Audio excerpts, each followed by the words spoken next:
Welcome to today's tutorial on how to delete your hometown information from your Facebook profile on PC. Let's get started. Step 1. Open Facebook by typing facebook.com into your web browser and logging into your account. Step 2.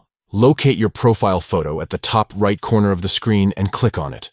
This will open your profile page. Step 3. Click on the About section, which can be found below your profile photo. This will take you to the page where you can edit your profile details. Step 4. Inside the Places Lived tab, find the 3 dots icon next to your hometown. Click on it to reveal a drop-down menu. Step 5. From the drop-down menu, select Delete Hometown. This will remove your hometown information from your profile. Step 6. A confirmation dialog will appear. Click on Confirm to finalize the deletion. And that's it. You have successfully deleted your hometown information from your Facebook profile on PC. Thank you for watching this tutorial.